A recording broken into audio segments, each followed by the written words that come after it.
Okay, so we got how to make lava without a volcano here for Kyle. For the last 5 years, I've literally had Lucky something fucker. on my calendar that said, Anyways, call Syracuse Lava Lab. It's one of the obviously as a only places in stonemason, the I'm going to world throw where up some stuff science and about... engineering and art meet to create lava, and it's something I've been waiting to do for so long. Well, guess what? Today, during finals week, we're doing it. So I'm here today at the Syracuse University Lava Project. I'm up here in New York checking out one of the only places in the world where scientists use heavy-duty machinery to make real That's me. lava. Yes, you could go to a place like Iceland and try to see what Mother Nature's already doing, but here... Now, this is... I don't want to... I'm not... if I had the setup, believe me, I'd be in there right now. The lava pouring rate, the slope, what they pour it on, and they allow... Alright, so here's the thing. You can put that torch to that stack of rock right there, and it'll burn a hole straight through it if you don't keep it moving.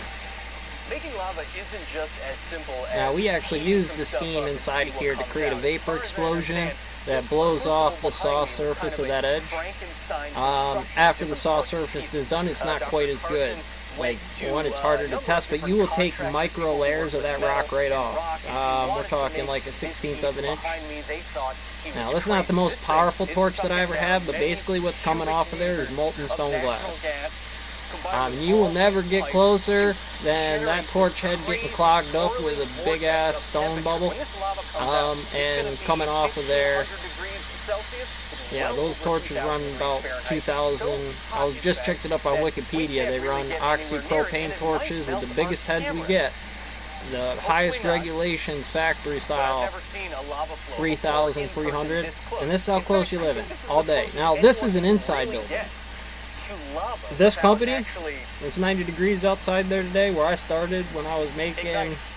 We got to do the math. That's what's so critical about understanding the difference between why they're the same thing and why these places are so different. The other thing is that you can't just throw anything into that furnace. You just can't throw anything in here. You know, like I said, outside here it's a little cold, but you gotta wear hoodies. Like, you'll see me wearing gear like this. I'll be spraying my arms down during the day. That's what you make, all that little stuff. When you see it later, maybe not the little ones, but certainly those big ones, they look like stone glass. They're black with bubbles in them. They're not quite obsidian or this basalt version of it, but basically this is high silica. You'll get high calcium versions of it. You'll get high iron versions of it. Different clay compositions for lilac rock and stuff. But that is just one of the facets. And it really is. And in the same way, they play off a lot of the same way. Hey, I got to do my respect. Business is business, don't get me wrong. But I never understood I never undersold the level of math when you understand that at that point. Because this is, again, a volcano at this point in time. We're looking for...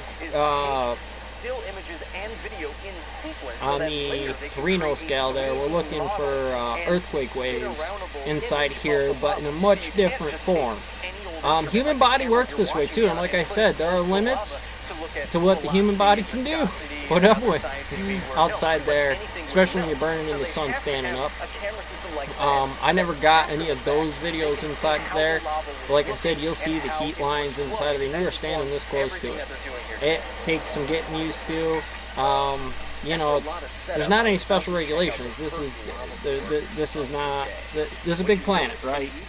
Okay, and the same problem you'll see that I said here. Usually some Karen's gonna bitch about something later, and of course that's what those rules are about inside of the book.